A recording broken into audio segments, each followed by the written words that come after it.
Buenas a todos y bienvenidos al Vocal, un podcast donde todos tenemos voz. Es un podcast creado y producido por el diario La Colmena en colaboración con Sonoro C3M. Mi nombre es Nicolás Ortiz y hoy no me acompaña Sebastián como me acompañaba antiguamente, sino que hoy me acompaña Abel Gómez. Buenas a todos, encantado. Yo soy el director creativo, el que suele estar por detrás de cámaras, pero bueno, Sebas nos ha abandonado para hacer una estancia en Argentina, así que bueno, le deseamos todo lo mejor y hoy estaré yo por aquí. Bueno, hoy traemos a Guillermo del Valle, fundador del Jacobino, de Izquierda Española, y bueno, con un discurso crítico ante la situación de la izquierda y con el objetivo de renovar un espacio político que cree muerto, el Vocal le da voz para que nos presente sus ideas. Bienvenido, Guillermo, ¿qué tal? Bueno, pues muchísimas gracias por la invitación, un placer estar con vosotros y un gustazo para charlar de lo que queráis. Bueno, te hemos introducido así una línea, pero qué mejor manera que te presentes tú. ¿Quién es Guillermo del Valle? No tanto políticamente, sino como persona.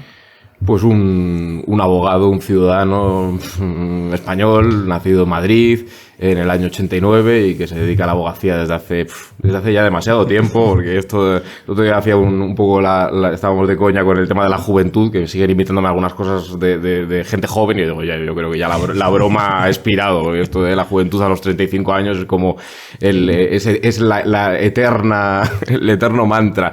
Pero bueno, eso llevo ya 12, 13 años ejerciendo, me dedico una profesión liberal como la abogacía, un despacho que ejerzo por cuenta propia con otros 2, 3 compañeros, un pequeño despacho en Madrid, y en diferentes ámbitos jurisdiccionales, laboral, civil, penal, y con inquietudes políticas, que creo que no debería ser nada extraño ni anómalo, ¿no? Muchas veces cuando hablamos de política parece que de los representantes políticos, y quien no está ahí parece que tiene que ser ajeno a la cosa pública. Bueno, yo tengo otra visión que tampoco me parece nada excepcional ni heroico, que es que a quienes no nos convencen los partidos que tienen representación institucional, pues igual tenemos el derecho, desde luego, pero incluso el deber de tomar partido, ¿no? Y de que nos afecten las cosas que les afectan a nuestros conciudadanos, ¿no? Nada de lo que le afecta a nuestros conciudadanos es ajeno a nosotros, y eso es lo político, ¿no? Entonces la política yo creo que trasciende el juego institucional o un debate público que muchas veces quizás no nos convence. Lo que hacéis vosotros aquí en la universidad pues también me parece una forma de tomar partido, de participar en el debate público, es muy saludable, y en eso estamos en el Jacobino Izquierda Española. Poco más, nada muy emocionante, es decir, algo que lo veo como algo natural, y como yo tantas otras personas que lo harán seguramente mucho mejor. Y ya, aunque lo dejabas un poco entrever, pero ¿cuál fue exactamente, o digamos, la motivación que te lleva a decir vamos a fundar el Jacobino y después Izquierda Española? Bueno, yo tengo una pequeña trayectoria, es decir, que me ha interesado lo político y la política en general, y esta idea un poco de aquel poema de Gabriel Celaya, ¿no? De tomar partido hasta mancharse, ¿no? Que, en fin, que parece muy, muy épico, pero que no es nada más un poco que lo que os contaba. Antes del Jacobino, en pandemia, que creo que el Jacobino tiene mucho que ver con la pandemia, un momento en el que el debate público, como estamos en nuestras casas, pues hay como la necesidad de crear los espacios de YouTube. Ahora, hablábamos antes fuera de grabación, sí, que ahora es la época de los podcasts, ¿no? Pero en aquel entonces era nuestro propio canal de YouTube. Claro, también. Y ahí empezó el Jacobino, ¿no? En YouTube. Pero antes, bueno, un compromiso político que me viene pues quizás por dos vertientes, ¿no? Una, la socioeconómica quizás, o la más ligada a las cuestiones clásicas de la izquierda, sobre todo por mi trabajo, no tanto por una formación intelectual o por unas lecturas, sino por la práctica, por la pura praxis. Es decir, yo soy un abogado de gente trabajadora, de gente que lo pasa mal, cuyas condiciones de vida, las famosas condiciones materiales de existencia, pues tienen bastante que ver a la hora de calibrar si esa gente es libre, si es igual a otros, si tiene condiciones de justicia, si son ciudadanos de pleno derecho o no solo por el ámbito laboral, no solo porque defendía a trabajadores, sino porque defendía a gente pues afectada por abusos bancarios, abusos hipotecarios, cláusulas abusivas, en fin, el retrato social cotidiano de millones de españoles en las sucesivas crisis económicas, ¿no? Por ahí me ha venido una vertiente del compromiso político. Yo terminé la carrera un poco eso, entre crisis económica, ¿no? Después del año, pues en torno al año 2011, después de los efectos de la crisis de 2008 estaban muy patentes. Y luego, bueno, siempre me ha preocupado también esta otra cuestión, de la que seguramente hablaremos, que es la cuestión cívico-nacional, cívico-territorial. Bueno, tengo familia vasca, mi padre es donostiarra, y bueno, siempre me ha preocupado también qué es eso de la ciudadanía común, si es una cuestión estética, si mantener la integridad territorial del Estado es una cuestión, bueno, formal, o si tiene... No es tanto un evento concreto, sino más bien tus vivencias y tu desarrollo, mis vivencias tanto y profesional como sí, personal. Como personal, efectivamente. Y bueno, no lo has mencionado, pero sí que hubo una pequeña época en UPyD, Sí. luego también una plataforma ahora, pero sí es verdad que después de lo de UPyD y hasta que formas el Jacobino, ahí hay como un pequeño impasse de tiempo en el que te queremos preguntar qué fue de ti. En ese sentido, en plan, si abandonaste la lucha política o si lo enfocaste de otra manera. No, nunca la he abandonado, ya te digo, no lo veo como nada muy épico, ¿no? Yo creo que siempre he tenido esas inquietudes políticas y ese preocuparme, observar, ¿no? Porque la política tiene buena parte de observación, ¿no? Creo que vivimos en un mundo profundamente individualista en el que muchas veces hemos perdido esa observación, esa vocación de entender lo social, ¿no? Y de que no somos Robinsones Crusoes en islas fragmentarias, cada uno hablando de ese enfoque tan autorreferencial, las identidades tan fragmentarias que al final nos remiten al individuo desgajado, ¿no? Eso me parece una quimera, me parece irreal. Entonces, nunca estuve parado, ¿no? No creo que sepa estar parado, no creo que sepa sentirme ajeno o indiferente, ¿no? Ante lo que pasa, ¿no? Porque pasan cosas, es decir, en términos de justicia social, en términos de desigualdad, en términos de fragmentación, en términos de, en fin, de esos grandes principios que muchas veces nos preocupan, ¿no? Cuando hablamos, ¿no? O habláis, ¿no? Es decir, en qué debería estar fundada una democracia liberal, dirían algunos, una democracia de corte republicano. Esos principios no deberían ser papel mojado, tienen que ver con cómo vive la gente, porque si no, pues igual esa libertad, esa igualdad, esa fraternidad, esa justicia son papel mojado, ¿no? Entonces estuve, bueno, participando siempre, tertulias, artículos, he llegado a escribir incluso un ensayo que se ha leído muy poco, como casi cualquier ensayo, ¿no? Hoy en día... no sé si lo decía Zaño, no sé quién lo decía, ¿no? Si usted tiene un secreto, escriba un libro y cuéntelo ahí, que será la mejor manera de preservarlo. Pero bueno, nunca he dejado de hacer cosas, ya digo, sin mucha épica, ¿no? Creo que también en este mundo de los youtubers es muy común decir, ¡wow! Con mi proyecto empezó todo. Yo fundé, ¿no? Yo fundé. No hay un youtuber que ha conseguido ahora, el chipriota no me acuerdo de su nombre, que está en el Europarlamento, que empezó en YouTube y ahora Me suena mucho eso. A mí sí. Me suena también, pero la verdad es que soy muy malo con los nombres. Luego voy a buscar el nombre, pero a mí me suena que, además me suena que he entrevistado a Nigel Farage hace poco, he estado con él, bueno, digamos que no es muy de tu cuerda ideológica, pero hay que... No, claro. Esa gente de todas maneras se maneja mejor que nosotros en ese Seguro, mundo, porque ahí ahí triunfan esos y por otro lado el anarcocapitalismo a lo Milei, ¿no? Del que también hablaremos. Bueno, yo creo que en la red tiene mucha pegada. Sí, todo el tema blockchain, criptomonedas, criptobros, esto que llamamos ahora, tiene mucho... Vamos, en las redes sociales es lo que está. Volviendo un poquito a Izquierda Española, sí. Claro, la primera, digamos que tú tenías el Jacobino, que era una plataforma, y después esto se transforma en una candidatura que se estrena, por así decirlo, en las elecciones europeas del 2023. No tanto hablando de la ideología, que de eso vamos a hablar más tarde, pero ¿quiénes fuisteis y por qué lo hicisteis? ¿Por qué dais el salto de decir, bueno, somos el Jacobino, pero ahora vamos a ser también Izquierda Española? Buena pregunta, sobre todo porque retrospectivamente hay mucha gente que dice ¿y para qué? Claro. Visto lo visto, ¿no? Bueno, porque mucha gente internamente lo pedía, ¿no? Porque al final uno cuando está en una organización, que no es que yo estaba en el Jacobino, yo manejaba, no, es un pequeño grupo, pero sí, es un proyecto colectivo. O sea, Guillermo del Valle es completamente irrelevante, es uno que está ahí, pero hay otra gente, ¿no?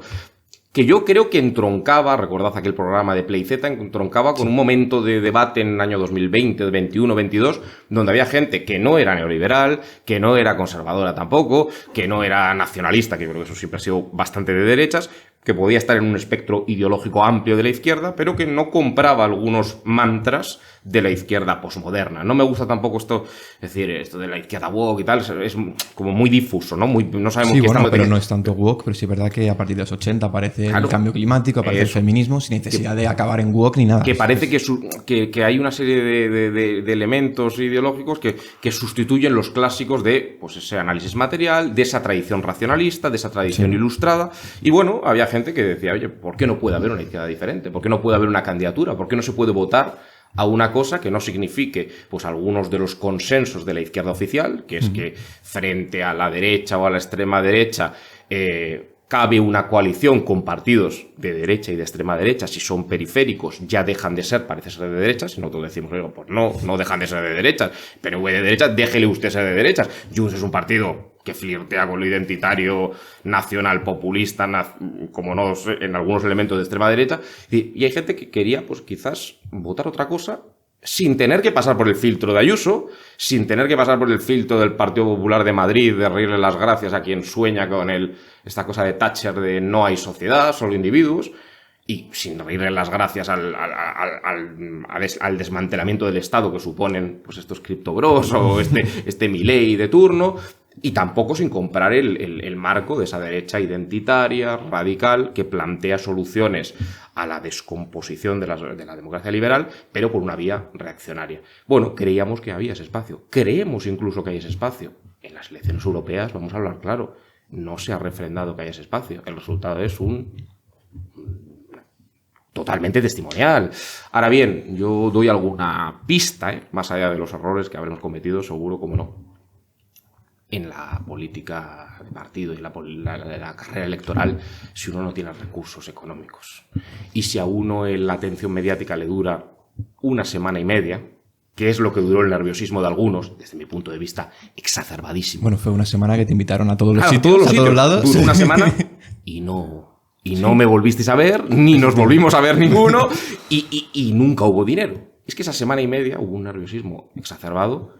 Era un partido político que no tenía ni un CIF, ni una cuenta. O sea, es decir, ¿quién nos financia? Pues, ojalá hubiera una financiación legal. Más una asociación. No había 500 euros en la cuenta. Se entró en Alsina, sí, porque le interesaba a alguna gente y dejó de interesar. Que, por cierto, hay algún dato que apunta que no solo dejó de interesar a la izquierda oficial, a la que nunca le interesó bloquearlo.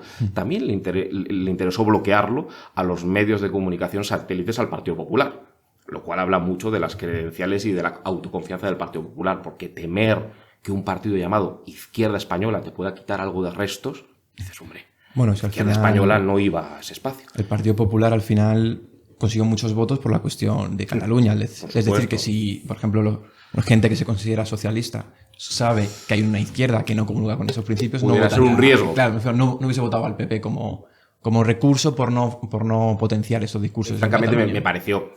Vamos a sobredimensionarlo, pero me pareció muy fuera de lugar, ¿no? Un programa monográfico en la base sobre izquierda española, sobre el jacobino, sobre si yo vestía de tal manera, es irrelevante completamente, que había durado una semana y media. No os pongáis nerviosos, a no ser que tengáis muchas cosas que ocultar. Fue interesante, fue una semana y media muy divertida y se acabó.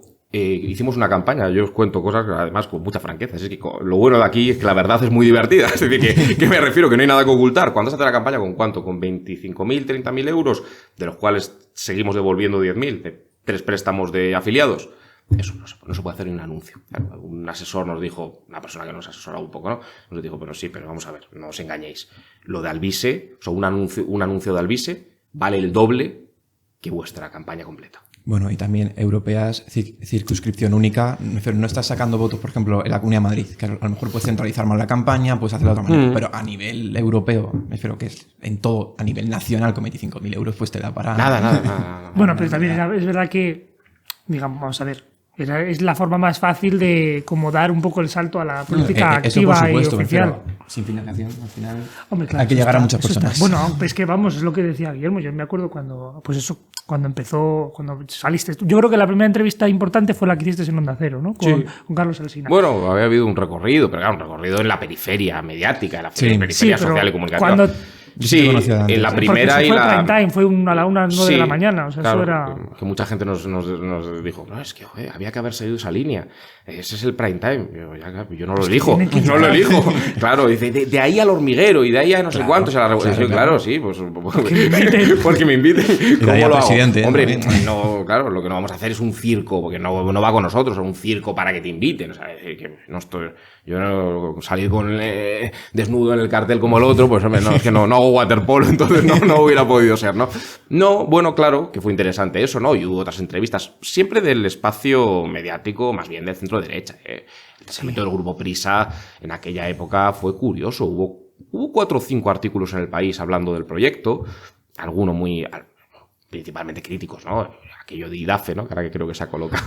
Sí. Sergio del Molino, que estuvo muy interesante lo de Sergio del Molino, porque venía a decir como, bueno, he leído el libro de este chico y estoy de acuerdo en todo, más o menos. No critica demasiado a Vox. Yo, bueno, no iba de Vox, yo soy muy crítico con Vox. Dice, no es suficientemente europeísta. Yo, bueno, tampoco me conoces, sí soy europeísta. Pero decía, pero las ideas son más o menos las mías, pero no hay un espacio. Bueno, pero sí tiene electores, Alfredo Molino. O sea, esto de los espacios también se ocupan y se crean en política, ¿no? Esto de certificar que no hay un espacio, igual sí lo hay, lo que pasa es que, bueno, se ocupa por otros. Sí, de eso te queríamos preguntar también, de esos espacios, y es que muchas veces lo que se le ha achacado a la izquierda española es que ha venido a fragmentar aún más la izquierda, ¿no? Es decir, un espacio en el que ya está Sumar, Podemos, el PSOE y además el nacionalismo de Esquerra, de Bildu, es otra fuerza que va a fragmentar aún más el voto.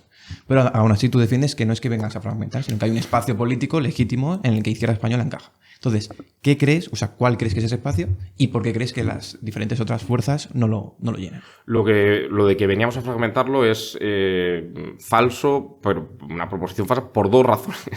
Una, porque hemos sacado 33.000 votos, con lo cual no ha podido fragmentar nada, porque es un resultado completamente testimonial. Segundo, porque ya estaba previamente fragmentado. Es decir, podemos asumir la responsabilidad de aquello en lo que tengamos responsabilidad, no de algo que ya está certificada la fragmentación. Y vendría a fragmentarlo más si fuéramos una marca o un partido político tal que viniera a suponer una fotocopia de lo ya existente. Yo entiendo que, por ejemplo, la división muy peculiar entre Sumar y Podemos, pues yo veo que hay una fragmentación porque hay, pues puede haber unas diferencias de matiz, no sé si en política internacional parece, pero en el fondo en los grandes consensos, es decir, política socioeconómica, cuestiones culturales, cuestiones identitarias, organización territorial del Estado, muy parecido todo, sí, como no sintético, es el mismo espacio. Ese espacio a la izquierda presuntamente del PSOE, el mismo espacio. Eso claro que lo veo fragmentado. Incluso el propio PSOE, ¿no? Un PSOE que después de Zapatero, pues con matices, ¿no? Porque el PSOE es el gran partido atrápalo todo y el gran partido un poco de sistema que es capaz de...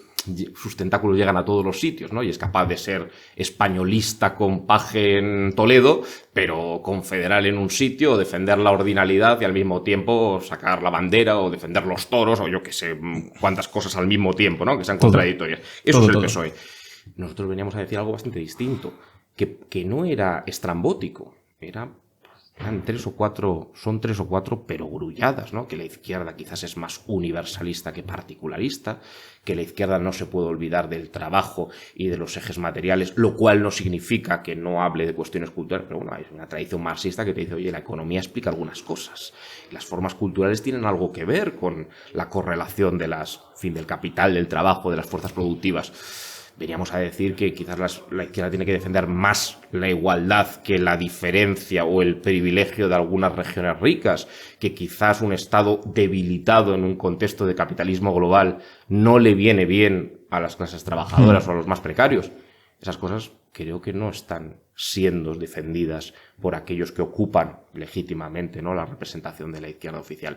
Entonces, bueno, lejos de fragmentar somos una cosa diferente. Éramos en las elecciones europeas, ¿no?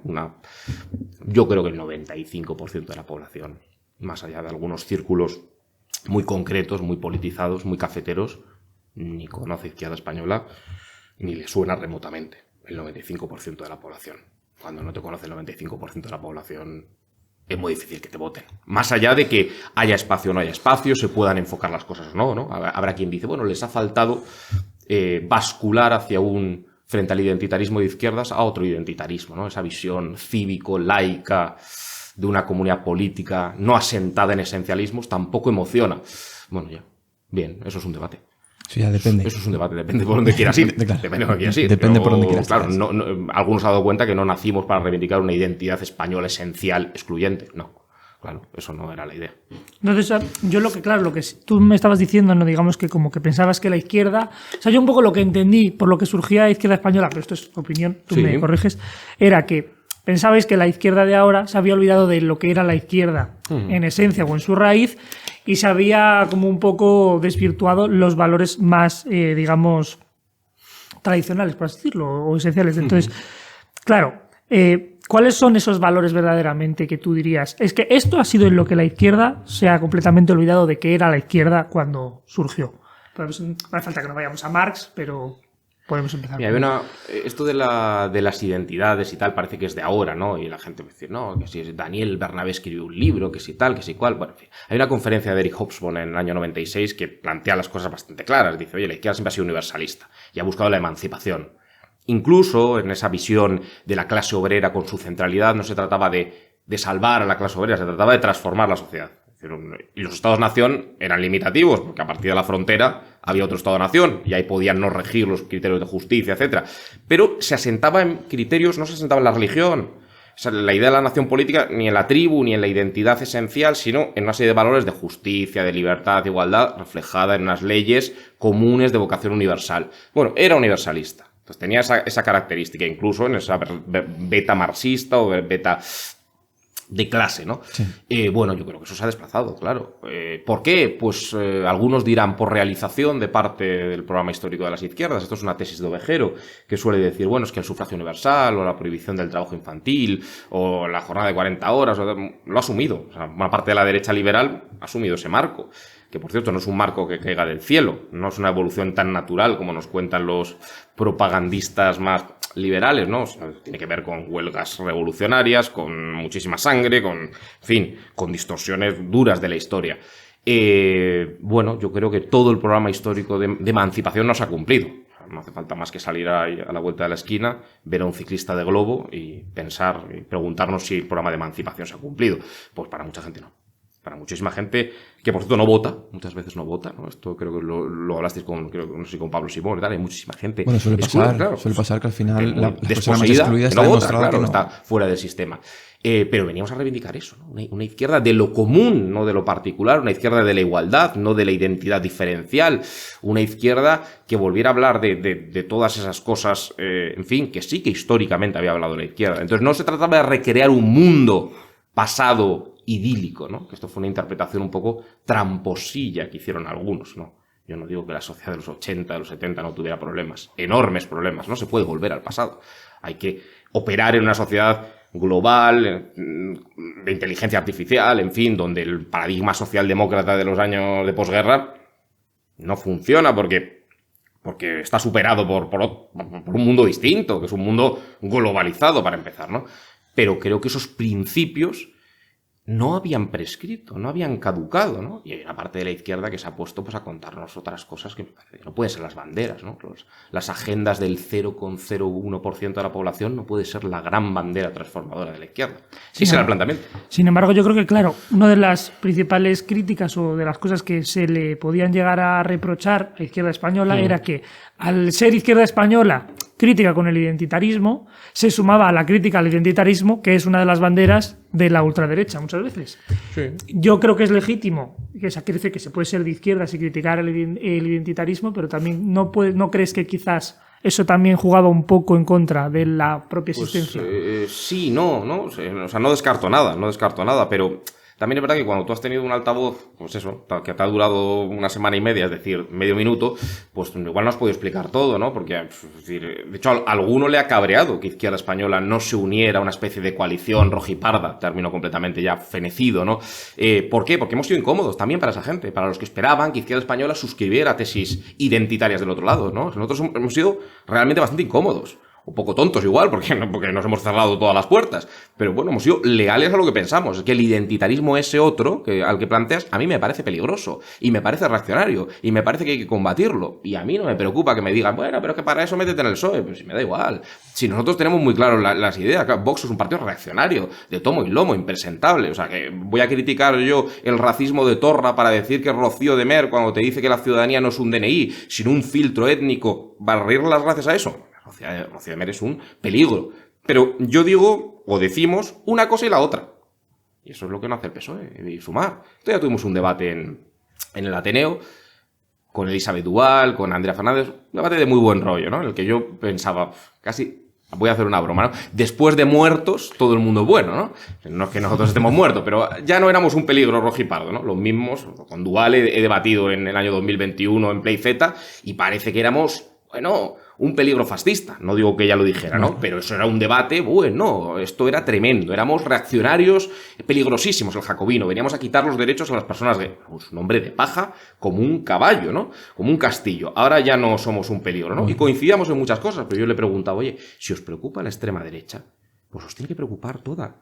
O sea, toda. Oye, que Bildus no sale de la nada, ni sale de una ideología internacional. Sale de una gente que llamaba cacereños a los impuros que venían al País Vasco, trabajadores extremeños y andaluces, a contaminar la raza vasca. Bueno, pero eso lo siguen diciendo. No, claro, lo siguen diciendo, por supuesto. Pero claro, ¿por qué esta gente que nos señaló a nosotros como posibles rojipardos o que nosotros efectivamente coincidíamos con la extrema derecha en la crítica al identitarismo, no se mira al espejo y no hace un poco de autocrítica y dice, oye, nosotros para gobernar España, porque España está formada como está formada y tiene esas tendencias centrífugas, gobernamos con fuerzas que también son reaccionarias?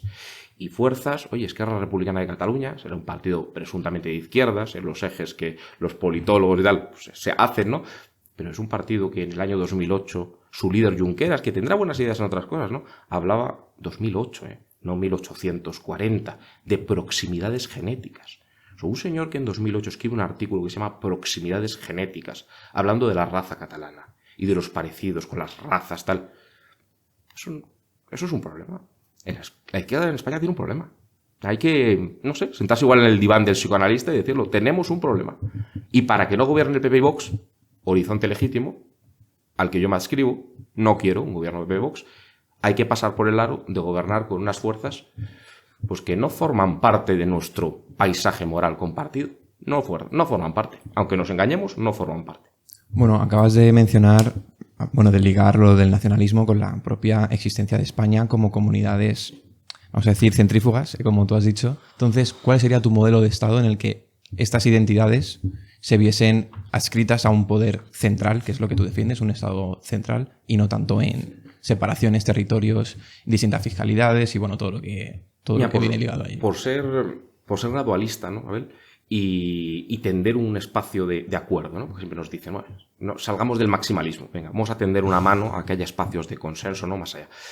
No nos obsesionemos con las palabras, federalismo, jacobino, no nos obsesionemos, abstraigámonos de eso. O sea, yo planteo una transaccional, ¿no? A gente que dice, bueno, estos tíos son muy radicales.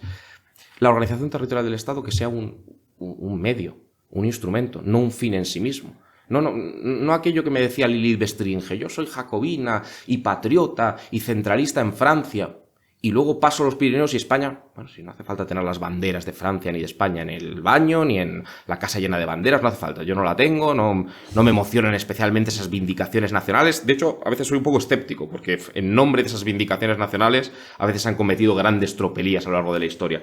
Una organización territorial del Estado que tutele mejor el bien común, que tutele mejor los servicios públicos, la igualdad. Es decir, que no permita a Madrid competir fiscalmente a la baja, que no permita a Cataluña tampoco plantear una quita de la deuda supuestamente igualitaria, pero hecha la ley, hecha la trampa, no es igualitaria, porque obviamente la quita no es igual para todos, es más para los que, primero, para los que tienen más deuda, y segundo, para una serie de regiones pues que son mucho más ricas, ¿no? Es decir, vamos a desmontar eso un poco, ¿no? Vamos a desmontar esta idea de las balanzas fiscales. Es que sale mucho dinero de Cataluña, sale mucho dinero de Madrid.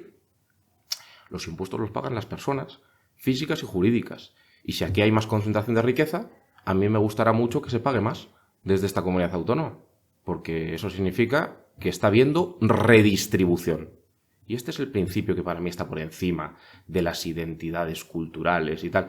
A partir de ahí, el jacobino, izquierda española, plantea desmontar la diversidad del Estado, de la nación, plantear una uniformidad identitaria, ir cerrando fiestas populares. No, eso es otro hombre de paja. Es decir, yo soy hijo de Zamorana, hijo de Donostiarra, me gusta. Pues me dice, no, pero a ti te gusta más el folclore, tal, no sé cuántos, la cultura. Pues igual estoy más cerca, yo qué sé, identitariamente de San Sebastián que de Cáceres, pero yo no quiero que la familia que sí que tengo en el País Vasco tenga unos mejores derechos o una mejor financiación que la que no tengo en Cáceres. Pero por una cuestión de justicia. No de apego. Si los apegos está bien que los tengas más en un sitio o en otro.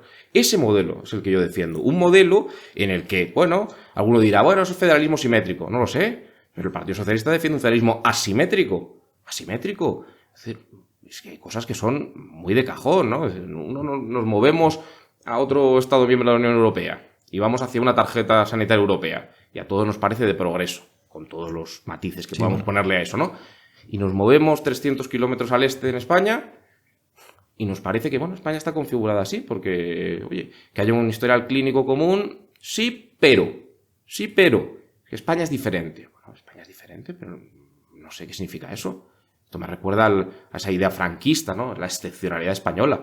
Para tener conectados los datos sanitarios, para que en una pandemia el material sanitario que sobre en una comunidad autónoma se lleve a otra, Yo no quiero que España sea diferente. Yo quiero que los servicios públicos, que el bien común, que las garantías iguales para todos vayan por encima de las metafísicas regionales, nacionales. Y ese modelo, mira, en ese modelo yo creo que están millones de personas. Millones. Que votan al PSOE, que votan al PP, que votan en Podemos y en Sumar. Yo veo muchísima gente que opina esto. De hecho, hay gente que se nos acercó en privado, como si estuviéramos en la clandestinidad.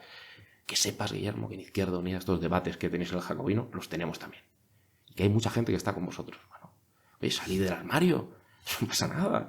Que igual va a ser duro sacar votos en el País Vasco. Claro, hombre, sí.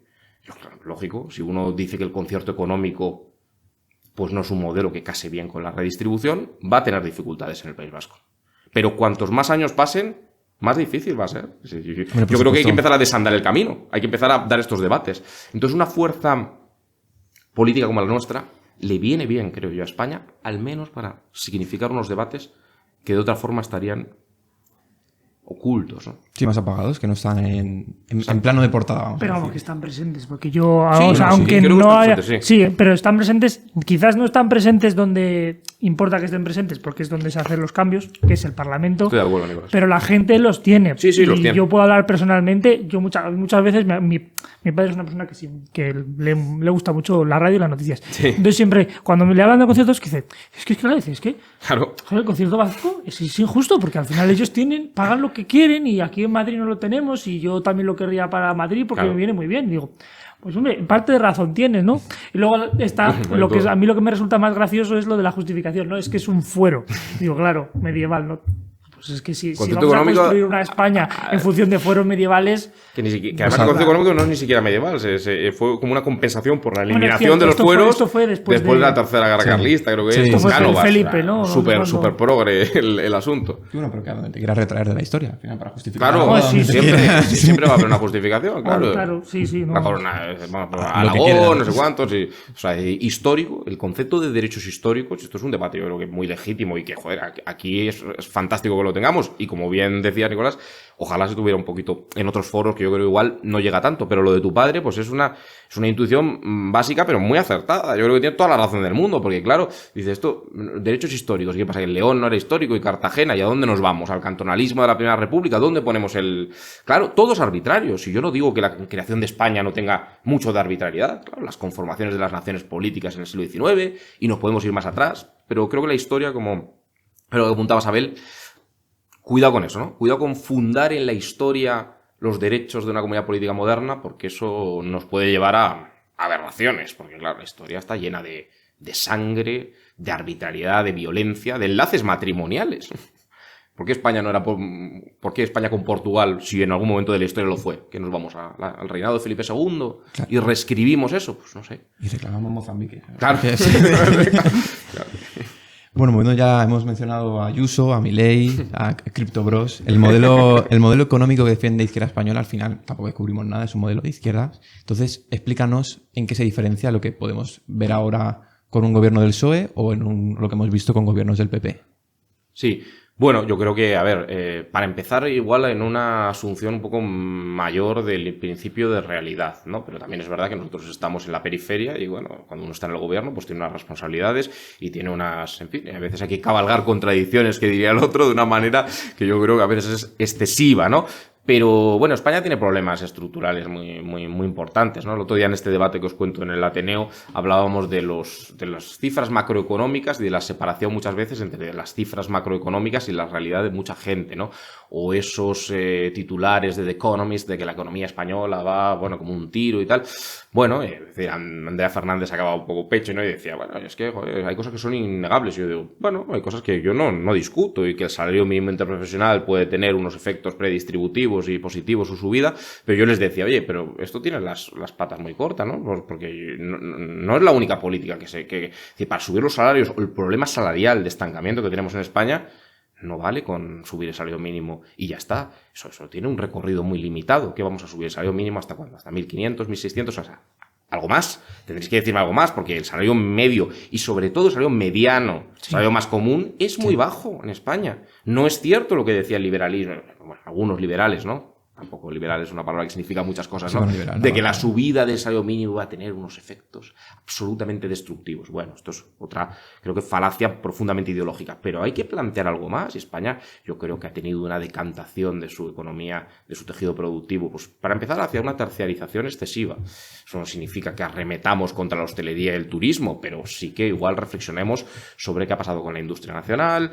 No significa volver, porque no vamos a poder volver, ni hace falta volver a los años 80 y tal, porque eso tenía también sus claroscuros, pero bueno, la inversión en I+D me parece profundamente insuficiente, el tamaño de nuestras empresas es un lastre, ¿no? Muchas veces pones la televisión y dices, que haya pymes y microempresas y autónomos, es fantástico. Bueno, y una limitación también. Y una limitación, porque tenemos un problema de productividad muy importante. Bueno, yo creo que ahí hay que abrir a otro debate, que es un debate europeo. Yo creo que necesitamos una Unión Europea mucho más integrada, mucho más equilibrada. La inexistencia de una hacienda común digna de tal nombre en Europa tiene efectos sobre el dinero disponible para hacer esos procesos de reindustrialización de los que muchas veces se habla, que no son fáciles, ni son baratos. Sí es verdad que ha habido avances en la Unión Europea, desde la crisis de 2008, con actos de mutualización de la deuda, pero bueno, nosotros hemos reivindicado una hacienda común. Es decir, que el dinero que venga no sean préstamos condicionados a que al señor Rute o a algún halcón del norte de Europa se le acabe la voluntad redistributiva. No quiero que sean dádivas. Es decir, ustedes como frugales no, que quiero que sean transferencias. Claro, eso es otra cosa. Que sean transferencias exige cambiar el concepto y crear un espacio, un demos, y eso es muy jorobado, ¿eh? Pero hablar de autonomía estratégica en Europa, hablar de ejército europeo, parece hablar de demasiado, ¿no? Elevar demasiado el tono, eso exige muchísimo dinero. Eso sin una hacienda común, sin una unión fiscal, esto lo planteaba alguna gente, Stiglitz, Martín Seco en su día, el euro sin una hacienda común tiene enormes problemas, porque son monedas muy dispares, economías muy dispares y puede haber dos velocidades muy claras. Y las ha habido, ¿no? Y esto en 2008, pues, explotó. ¿Eso tiene que ver con la economía española? Muchísimo. Tiene que ver con el dinero disponible, tiene que ver con las posibilidades de reindustrialización, de aumentar, nosotros hemos dicho, un 3% en I+D, que menos, ¿no? Y desechar paradigmas caducos, ¿no? Yo creo que este paradigma de impugnación del Estado en todas sus facetas regulatorias, redistributivas, productivas, bueno, yo creo que eso ya lo defiende muy poca gente. Bueno, en España vamos siempre un poco a contrapié, ¿no? Esto, a nuestra bola. Sí, a nuestra bola, ¿no? Porque esta cosa de Milei, de volver a Thatcher y Reagan, pero al mismo tiempo reírle las gracias a Trump, es que yo percibo que hay tantas contradicciones, ¿no? Porque uno no puede reírle las gracias a un nacionalista proarancelario como Trump y también a Milei. Dices, oye, elija disparate. No se ponga en WhatsApp las dos fotos. Porque son totalmente opuestos. Claro, son antagónicos, pero hay gente que, como es anti-woke, como es anti-posmo, me pongo la foto de Milei y la de Trump. Pero, hombre, bueno, y hay gente que compara a Ayuso con Milei y dices, hombre, a ver, con los matices. Con matices. Vamos a ponerlo. No, pero quiero decir, Milei quiere bombardear literalmente el Banco Central, ¿no? Es un poco distinto. Ayuso es, digamos, dentro de España es lo más liberal que hay. Sí. Pero una Pero Ayuso liberal. no es excesivamente tampoco liberal la administración de Ayuso ahora mismo. Sobre todo porque la realidad no permite que... Claro, una cosa es el discurso, pero ya se puede vender muy liberal, pero en el fondo no lo es, porque vivimos en un estado en el que el Estado en sí mismo tiene una presencia muy grande en todas partes. Es el mayor empleador seguramente del Milei país. tampoco podrá llegar a ser lo que sus discursos febriles apuntan, porque es que esta idea... En el momento que depende de una mayoría parlamentaria por el partido conservador, vamos a decir, argentino, pues no puedes hacer... Tampoco te va a reír toda la Oye, pero es que el derecho a la propiedad privada tiene que ver con una administración de justicia que lo garantice, tiene que ver con unas interferencias estatales. Es decir, que está muy bien leer a Nozick y fascinarse una noche de verano y luego ponerlo hacer un stream sobre el asunto, pero que la realidad es luego la realidad y tiene que haber un Estado que te lo garantice, la seguridad, la justicia. No, Estado mínimo, bueno, ya. Pero usted quiere una seguridad y una justicia y una defensa. Eso sí lo quiere, por lo menos, ¿no? Esto en Hayek estaba claro. Esas tres cosas públicas. Bueno, pues eso ya es un Estado que necesita impuestos, que necesita intervención. Y que es bastante grande. Sí, es bastante grande. Que si es España y eres Argentina, pues necesitas unos cuantos... Está gobernando Getafe. Totalmente. Pero bueno, sobre todo eso, ¿no? Volver un poco a dotarle de una racionalidad al debate público también en temas económicos, sin apriorismos, ¿no? Sin apriorismos neoliberales, pero tampoco populismos. El tema del gasto, ¿no? Nosotros hemos hablado mucho de reforma fiscal progresiva, muchísimo. Creemos que ahí se han hecho cosas muy insuficientes. Un ejemplo, que puede ser técnico, el IRPF hay que reformarlo, no para pegarle palazos a las rentas del trabajo, sino para devolver la generalidad del impuesto y que las rentas del capital tributen lo mismo que las rentas del trabajo, que no tributan lo mismo que las rentas del trabajo. Entonces ahí hay una brecha injusta y eso no se ha hecho. Podría hacerse, ¿eh? Yo creo que ahí no estamos tan constreñidos por la Unión Europea o por... Oye, hágase, no se ha hecho. También es verdad que igual con el rompecabezas fiscal confederal que tenemos en España, no es fácil, porque cada comunidad autónoma quiere lo suyo y los socios del gobierno imponen ese marco y hay que meterle el dedo en el ojo a Ayuso, como quizás apuntabas, pero en Cataluña no, a Junts no, y claro, Junts, hay mucha gente en Junts que son economistas neoliberales que admiran a Ayuso y dicen, ojalá, si yo quiero un concierto económico para hacer lo mismo. O sea, la calle en un momento determinado dijo, el concierto económico no es un problema, es una aspiración. Bueno, yo creo que ahí se pueden hacer cosas que no se han hecho, ¿eh? No digo que haya varitas mágicas ni grandes milagros, pero creo que se puede ser un poco más ambicioso en términos de justicia social. Y si seguimos entroncando un poquito con el plano económico, pero quizás también un poco con el plano social, y nos centramos en los jóvenes, que nosotros, aunque tú dices que no eres joven, pero bueno, yo ya he pasado. Bueno, alguna ayuda para jóvenes creo que todavía entras, porque Entro, se están sí. dando algunas hasta los 40 años, o sea, que Joder, imagínate. está la cosa, sí. Pero en España el empleo juvenil es del más alto de la Unión Europea y además afecta muchísimo a la emancipación de los jóvenes y al poder adquisitivo de los mismos. Entonces, ¿cuál sería la propuesta que tiene Izquierda Española para abordar esta problemática? Bueno, yo creo que los jóvenes, para empezar, hay que tratarlos como adultos, me refiero. Me explico. La permanente infantilización y, no sé, segmentación en la sociedad, ¿no? De decir, oye, los jóvenes tienen que tener un trato... yo creo que la sociedad, si mejora, si es más justa, si es más avanzada, si es más equilibrada, si es más equitativa, si es más igualitaria, va a afectar a la gente joven y a la gente no tan joven. Yo soy muy poco partidario un poco de una especie de pugna generacional que hoy está puesta encima de la mesa, ¿no? Indudablemente la gente joven tiene problemas que creo que no son privativos de la gente joven, pero sí que son dramáticos. Hablábamos antes de los problemas salariales, de los problemas de precariedad, de los problemas de paro estructural juvenil por encima de la media, indudablemente, ¿no?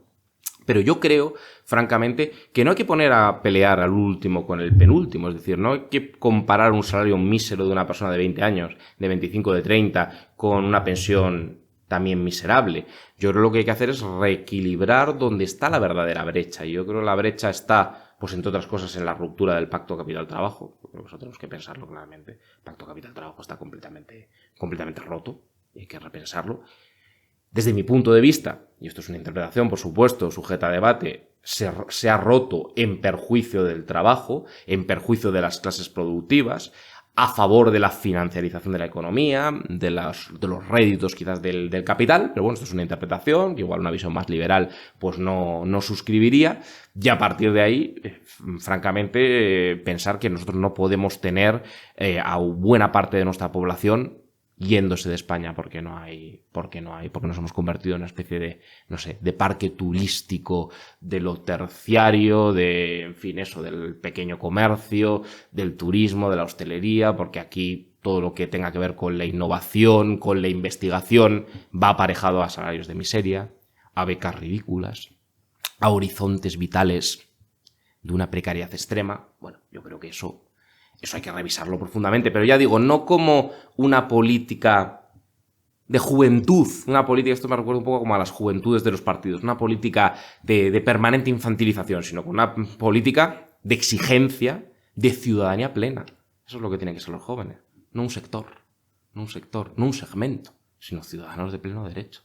Ciudadanos de pleno derecho. Y aquí el problema es que hay muchos ciudadanos teóricos en España que no lo son. Bueno, sí, claro, tienen una ciudadanía, tienen unos derechos formales, pero hay que traducirlos, ¿no? Y eso incardina con lo otro, con qué España queremos, ¿no? Yo quiero una España productivamente mucho más vigorosa, energéticamente igual menos dependiente, industrialmente competitiva, en términos de innovación que no expulse a sus investigadores, que no expulse a sus, en fin, podríamos hablar de la universidad, ya estamos en la universidad, en fin, de salarios, de esos jóvenes docentes, de esa precariedad muchas veces extrema, ¿no? En fin, todo eso hay que revisarlo profundamente, ¿no?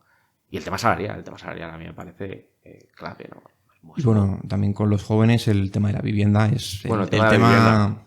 Bueno, Es el gran tema, sí. en vuestros 30 Hemos hablado. puntos, en vuestros 30 puntos que está en vuestra página web y demás, se habla de un parque de viviendas público como posible solución. ¿Es esto acompañado de otras cosas, obviamente, supongo? Entonces, ¿cuál es la solución que plantea Izquierda Española? Es que no hay milagros, pero este es el gran tema, sí. No sé por qué no lo he mencionado tal, pero efectivamente este es un tema sangrante absolutamente, ¿no? Hablamos de vivienda, puede haber debate filosófico, no tiene que ser un derecho fundamental, es un principio rector de la política social y económica. Bueno, lo que está claro es que no puede ser una quimera.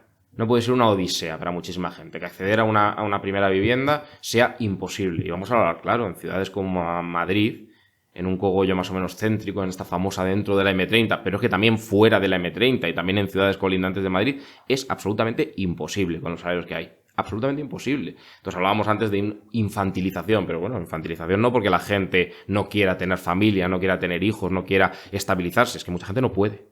Es que muchas veces gente no puede. Es decir, no, es que ha habido un cambio cultural. Bueno, lo que hay es muchas veces una precariedad y una falta de garantía de las condiciones mínimas de existencia.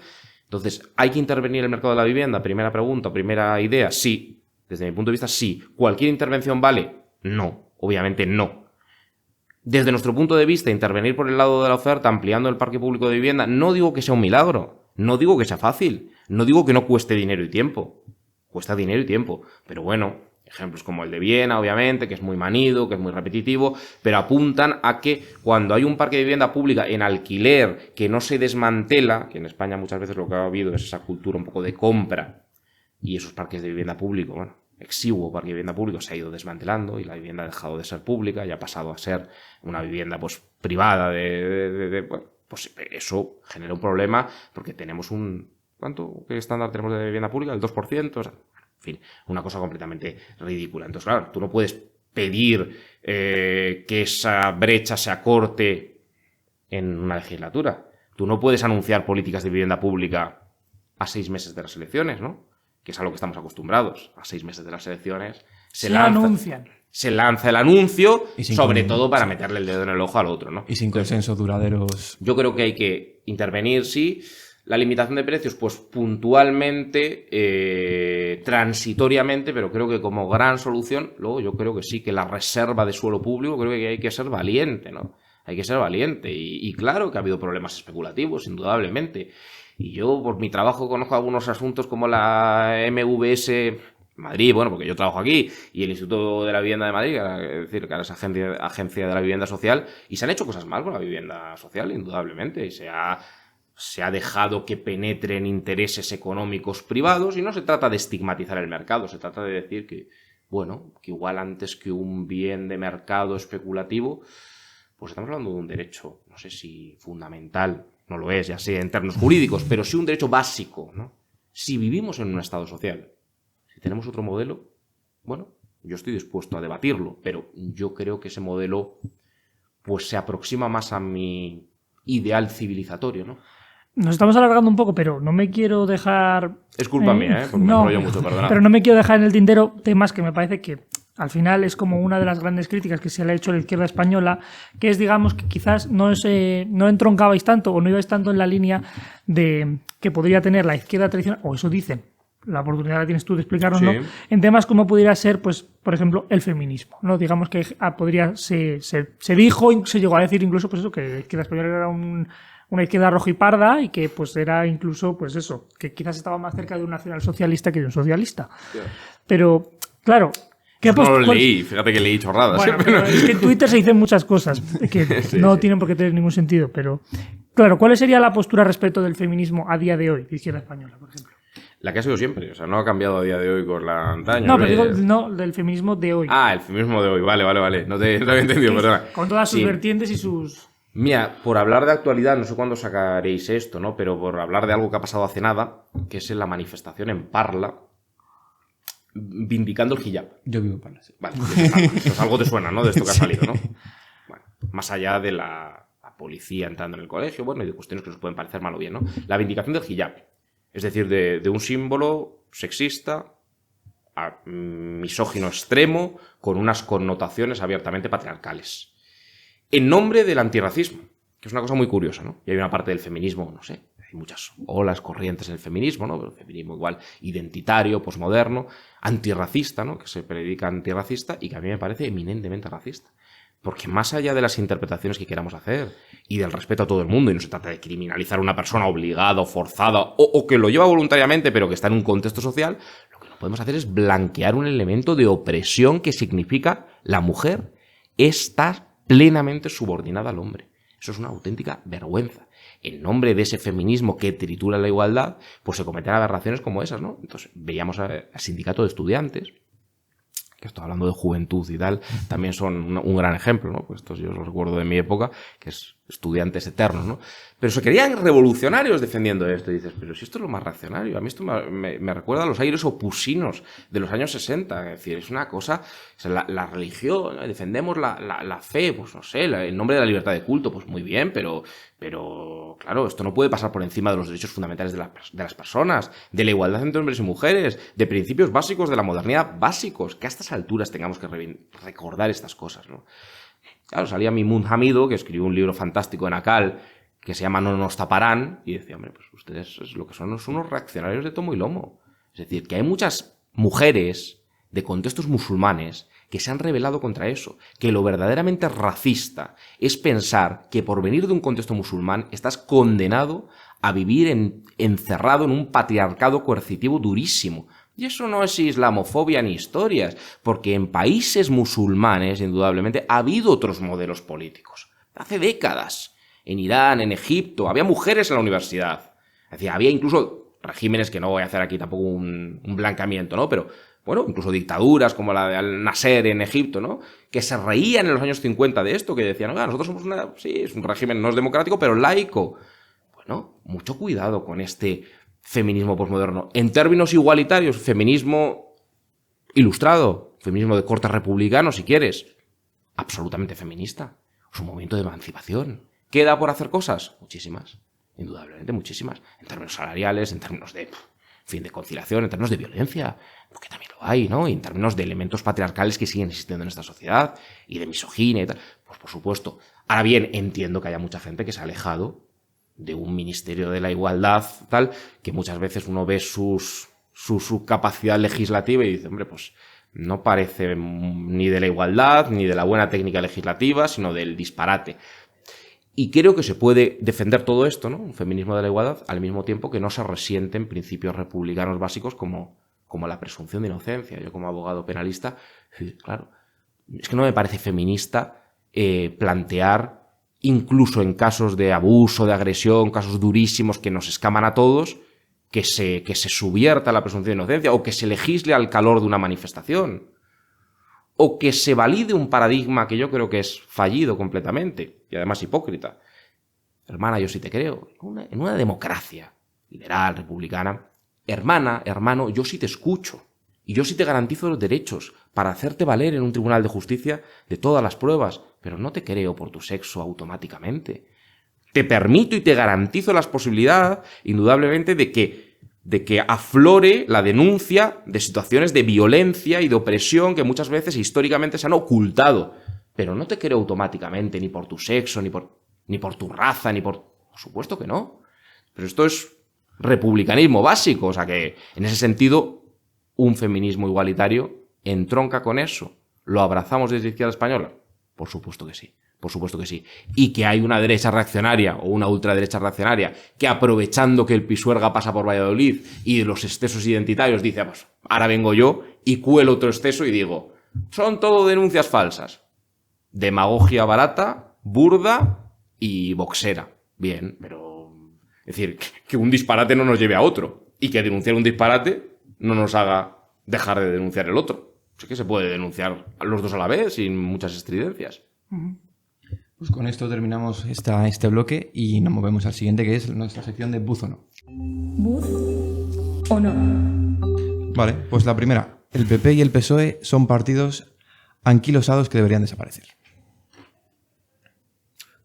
No, tampoco diría tanto. O sea, es decir,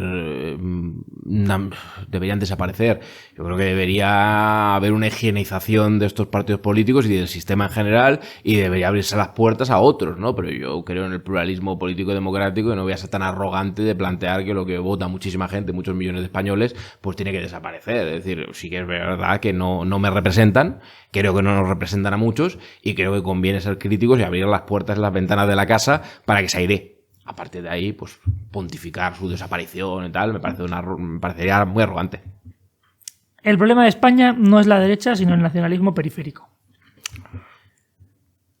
No, tampoco. El problema de España es amplio. Hay muchos problemas. Es decir, el nacionalismo periférico es un gran problema, entre otras cosas porque es una derecha profundamente reaccionaria. Entonces creo que en la afirmación hay, bueno, en fin, hay algo interesante, que es la separación entre el nacionalismo periférico y la derecha. Y lo que se trata es de explicarle a la gente que es una derecha, que es una parte del problema, pero hay otros, ¿no? Hay una izquierda identitaria que creo que es problemática por lo que hemos explicado, yo creo, en las secciones anteriores. Yo creo que una derecha neoliberal que igualmente genera problemas en términos de justicia social, de cohesión, de igualdad. Entonces son problemas variados, pero yo no sacaría a la derecha del problema. Por cierto, esa derecha presuntamente españolista y que se llena la boca de España también ha puesto la llave de la gobernabilidad de España en manos de los nacionalismos periféricos, y también los pactos del Majestic que me vienen a la cabeza son paradigmáticos de cómo se caminó hacia una fragmentación. Cuando la gente habla de se rompe España no se rompe como una hidra, se rompe si se rompe la igualdad. Y el PP también ha roto la igualdad. Vaya que se la ha roto. La izquierda tradicional ha abandonado a la clase trabajadora en favor de causas identitarias. Pues en parte sí. No toda.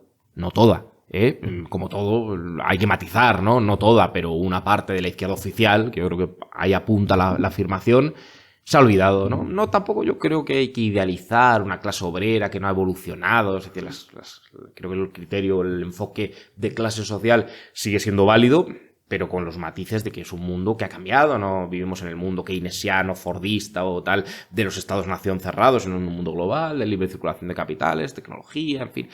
Pero creo que hay una parte de la izquierda, quizás la más hegemónica, que sí que, ante esta contradicción a que apuntábamos antes, ¿no? Una realización de parte del programa histórico de las izquierdas y un desonortamiento un poco, pues ha puesto por encima algunas cuestiones identitario-culturales que no son negativas todas, para nada, pero que sí que han desplazado de alguna manera otros ejes que me parecen más reconocibles. El federalismo es solo un eufemismo para la desintegración de España. Pues venga, por ser un poco polémico, Bush, porque una parte del federalismo, de la invocación al federalismo, busca perpetuar un estado de cosas de fragmentación y de desigualdad, pero no todo federalismo, indudablemente. Si no estuviéramos en España, si no estuviera tan viciado el debate público, pues seguramente la respuesta tendría que haber sido no. Porque el federalismo es un modelo territorial totalmente legítimo con el que, como antes planteaba, hay espacios en común desde nuestro pretendido jacobinismo, muchos, como la defensa de un Estado federal fuerte, como la defensa de una lealtad de las partes con el todo. Eso existe en los Estados federales y estoy totalmente de acuerdo, como una regla de prevalencia cuando hay un conflicto entre los Estados federados y el Estado federal. Bueno, pues esa lealtad, esa regla de prevalencia, esa distribución competencial es muy razonable. Otra cosa es que muchas veces se utiliza como una palabra mágica, ¿no? Muchas veces el Partido Socialista o Sumar hablan de federalismo cuando quieren hablar más bien de confederalismo o de asimetrías o directamente de lo que apuntaba antes tú, hablabas de tu padre, ¿no? Oye, no entiendo el concepto económico. O sea, eso es una trampa, es trampear el concepto federalismo. Entonces, ese concepto de federalismo trampeado para blindar, por ejemplo, derechos históricos, sí que fragmenta la comunidad política y la igualdad, que es lo que me importa, porque a mí la comunidad política, como per se, ¿no? La igualdad. Pues con este tema no se puede ser de izquierdas y defender los privilegios fiscales de País Vasco y Navarra. Claro, Bush. Ese sí. Ese claro, Bush. Y no por repartir carnés, ¿no? Ni por decir la superioridad moral. No, porque yo creo que todo el mundo que sea de izquierdas, cuando se explica este asunto, ¿no? Y gente que no sea de izquierdas, ¿no? Lo termina entendiendo. Es decir, que no es un gran debate intelectual de las élites. No. Cuando se explica, porque muchas veces pues está orillado del debate público, pues esto supone invertir la redistribución. Y yo ya digo, yo en lo cultural, en lo identitario, si se quiere, en lo identitario, en lo personalmente identitario, me siento muy, muy cercano al País Vasco, muchísimo. Pero es completamente injusto que un cupo sesgado pues permita que dos regiones muy ricas paguen una cantidad opaca completamente al Estado y frenen la redistribución con los conciudadanos españoles que viven en lugares más pobres. Si a uno se toma en serio la justicia, la igualdad, la redistribución, no puede defender este modelo, pero de ninguna de las maneras. La izquierda debería recuperar el concepto de nación en lugar de cedérselo a la derecha. Bush, sí, un concepto de nación no basado en identidades épicas ni eternas, ni en las esencias milenarias, ni se trata de dotar, o sea, un concepto de nación no romántica, no una nación cultural, no una nación del romanticismo, del idealismo alemán, no una nación cultural, es una nación política basada en esos principios de vocación universal, una nación en donde quepamos diversas formas de ser españoles, claro que sí, y una pluralidad cultural que es inherente a un Estado democrático, pero regalarle la nación política a la derecha, ¿por qué? ¿Dónde está escrito que eso tiene que tenga ningún sentido? Aquí en algunos que muchas veces tienen una noción de patria vacía, de patria basada en fin, en una mercantilización de todas las relaciones sociales, me parece un error clamoroso y además un síntoma de derrota. Un síntoma de derrota, ¿no? De aquellos que... por eso algunos ensayaron esa estrategia populista de, bueno, más mi pueblo y más país. Bueno, hay que hablar de España no en términos populistas, sino de España como la nación realmente existente en nuestra comunidad política, y una comunidad política que tenemos que aspirar a que sea de igualmente libres, por decirlo en términos republicanos. El procés catalán es la mayor estafa política de los últimos años. Bush, en parte, sí, ha habido muchas. Es decir, no vamos sobrados de eso, ¿eh? No vamos flojos de estafas y de engaños, ¿no? Pero bueno, yo creo que ni su propia gente, ¿no? Ni los que creyeron en ello hoy negarían que tuvo bastante de estafa, ¿no? De utilización, de instrumentalización y de nuevo de relato identitario divisivo y con unos efectos pues muy perjudiciales para la convivencia, ¿no? No de Cataluña con el resto de España, no tanto eso, sino bueno, la propia Cataluña, una región española que al menos es tan plural y tan diversa como el resto de España. Es decir, que me refiero que esto de reivindicar una España plurinacional y luego una Cataluña, una grande y libre, pétrea, identitaria, unívoca, eso es una cosa curiosa, a mí me ha llamado la atención. Ha sido una estafa, sí. España hizo bien en reconocer el Estado de Palestina. Bush es una exigencia de derecho internacional básico.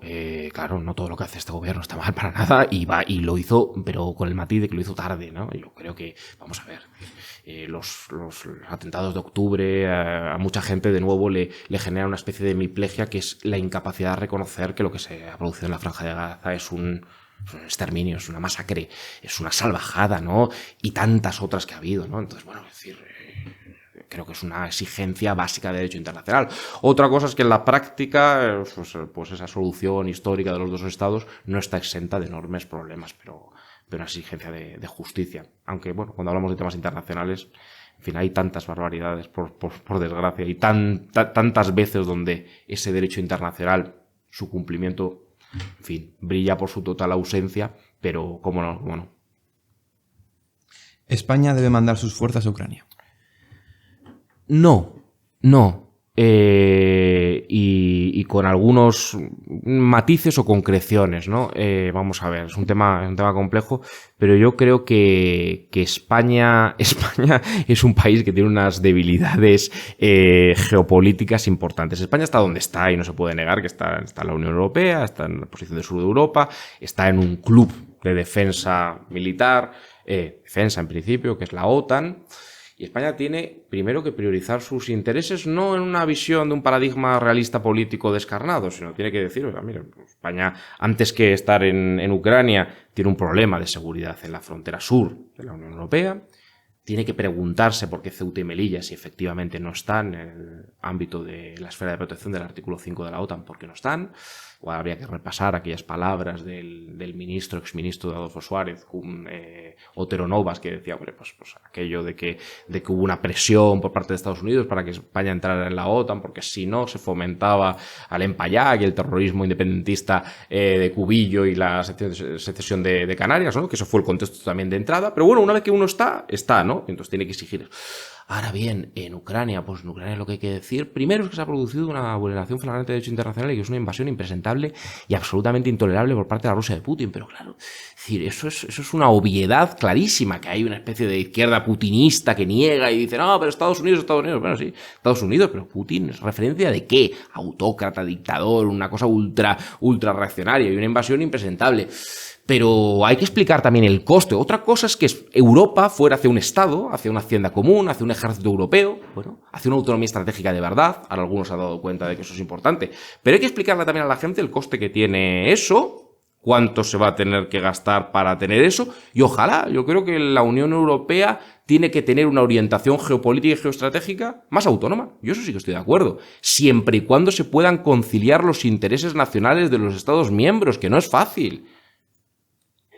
Quizás os preguntaría yo de vuelta, en esa autonomía estratégica europea, ¿qué pensaría el ejército europeo, la política exterior europea respecto a las relaciones con Marruecos? ¿Qué pensaría? ¿Lo que debería pensar España, lo que piensa el gobierno Sánchez, lo que piensa Marruecos, lo que piensa Francia, lo que piensa Estados Unidos? Valga la triple redundancia, ¿no? Porque Marruecos, Francia y Estados Unidos muchas veces piensan lo mismo. Entonces, claro, es complejo, es todo muy complejo, pero claro, mandar soldados a Ucrania tiene un coste. Tiene un coste en términos de vidas, en términos económicos y tal. ¿Que tenemos que cumplir con nuestras obligaciones con nuestros socios? Bien, pues entonces yo lo que introduciría es un matiz. Que haya una relación de reciprocidad. Y que si se cumplen con las obligaciones allí, otros cumplan con las obligaciones aquí. Yo no quiero la paz de Putin, no quiero la paz impuesta por un nacionalismo de dejes imperiales que quiere redefinir las fronteras de un Estado soberano como Ucrania conforme a criterios étnicos de Gran Rusia. No quiero eso, pero tampoco creo que a Europa le convenga una guerra infinita con costes enormes para la economía de los Estados miembros, para la economía alemana y para las vidas, ¿no?, de tanta gente, ¿no? Para empezar, del pueblo ucraniano y para seguir, pues quizás también de los que estamos en una posición más periférica en la Unión Europea y que los costes económicos de eso son graves. Y la última. Donald Trump y las fuerzas de ultraderecha son errores de la izquierda. Pues no del todo, ¿no? Me parece demasiado, en fin, demasiado categórico. En parte sí, pero tampoco atribuyamos, porque izquierda española o jacobino somos críticos con la izquierda, una izquierda hegemónica, identitaria, le atribuyamos ser causa de todos los males, ¿no? Que ha habido posiciones reaccionarias en la derecha y que en un contexto convulso de recomposiciones de las relaciones productivas haya una salida por el lado de la derecha radical identitaria, no es solo culpa de la izquierda. Es decir, que ellos también estaban allí, es decir, que había fuerzas políticas, y hay fuerzas políticas en la derecha identitaria, intereses que no tienen que ver necesariamente con lo woke, ¿no? Que lo woke ha propulsado, bueno, es decir, son gente autónoma, ¿no? Y tienen sus intereses y hay poder esos intereses para que... Pero indudablemente hay un caldo de cultivo, claro que hay un caldo de cultivo. Hubo un caldo de cultivo ¿en qué? Pues, por ejemplo, la desindustrialización de todo el cinturón de óxido, pues, bueno, pues es normal que ahí había perdedores de la globalización, o llamémoslo X, que se sintieron despreciados quizás por una visión mucho más elitista del Partido Demócrata, de tal. Bueno, pues Trump aparece ahí como una reacción. Como buen reaccionario, pues es una reacción nacionalista, tal.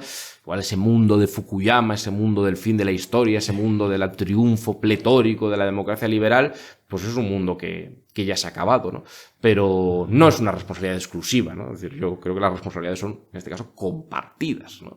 Y ha habido un intento también de que esas fuerzas de derecha identitaria eclosionen y sean la respuesta, ¿no? Y algunos lo que tenemos que decir es que la respuesta tiene que ser otra. Sí, pasamos ya a la siguiente sección, que es La Voz del Pueblo, donde recogemos preguntas de nuestra audiencia y se las dirigimos al invitado en cuestión. Encantado. Así que la primera es más de curiosidad, que es ¿cómo vivisteis desde Izquierda Española la noche electoral del 9J? La noche electoral la vivimos en un hotel, un grupo de gente, un grupo, no sé, unos 40 personas y tal. Y fue una noche, pues, emocionante, una noche con tristeza en muchos compañeros, que indudablemente, aunque ahora digamos otra cosa igual, pues esperábamos más. Incluso los que éramos más escépticos y sabíamos que las limitaciones con las que jugábamos eran importantes, pues se hizo esto, ¿no? Para sacar 32.000 votos. Pero bueno, ya sabes, pues podéis imaginar una noche con muchas emociones contradictorias, en las que, a pesar de eso, quizás creo yo que fuimos capaces de dar un discurso no de esperanza hueca, sino de que este proyecto político, pues, siga haciendo falta, ¿no? Y eso es lo que trasladamos la noche electoral. Queremos que siga haciendo falta. Creo que hay que hacerlo a otro ritmo, creo que hay que hacerlo sin frustrarse excesivamente, igual siendo más consciente de esos intereses que se mueven fuera, de esa parte económica o mediática de la que hablábamos al principio.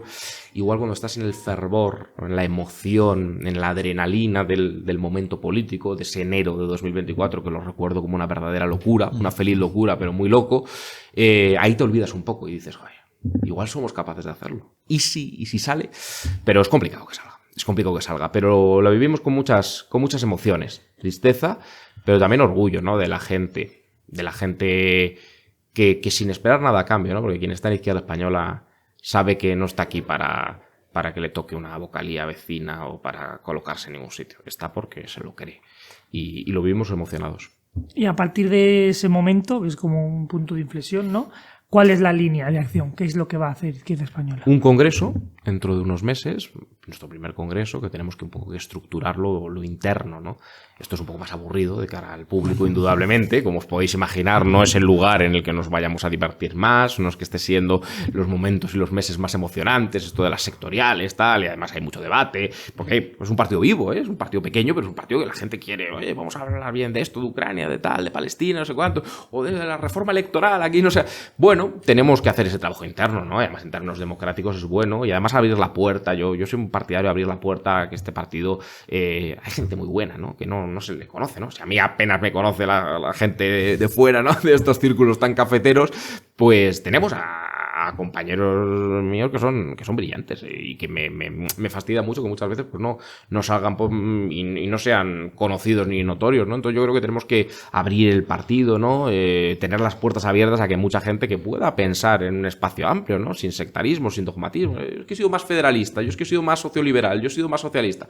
Bueno, pues oye, esto es un espacio también abierto a toda esa gente, ¿no? ¿Por qué no? Entonces estamos en esa fase más interna, sin dejar de atender, por supuesto, las amables invitaciones como las del vocal para venir a charlar, que nos encanta y bueno, queda mucho para las siguientes elecciones y el tiempo dirá, ¿no? El tiempo dirá sin agobios, pero queriendo ser un instrumento útil para aquellos que se sientan incómodos con lo que hay hoy, principalmente la izquierda y en general con la política institucional española. Pues con esto se nos acaba el tiempo. Es una lástima, pero llegamos al final de la entrevista. Muchas gracias a ti, Guillermo, por acercarte al vocal. Gracias. Esperemos que os haya gustado a todos vosotros. Gracias a vosotros. Y si quieres dirigir unas últimas palabras para la audiencia. Sobre todo para vosotros. Para la audiencia, pues que os sigan, que adelante y que estos espacios a la colmena, el vocal, son necesarios, que tenéis mucho mérito, que vosotros también hacéis política y esto es observación, interés, tal. Tenéis gustos un poco extraños, porque anda aquí invitarme a mí como a la primera persona de fuera al podcast, pero enhorabuena, sobre todo enhorabuena y a los que nos han seguido, pues muchísimas gracias y que ha sido un placer y que a vuestra disposición para lo que necesitéis del Jacobino y de Izquierda Española y de mí en cualquier momento. Gracias. Pues muchas gracias. Muchas gracias.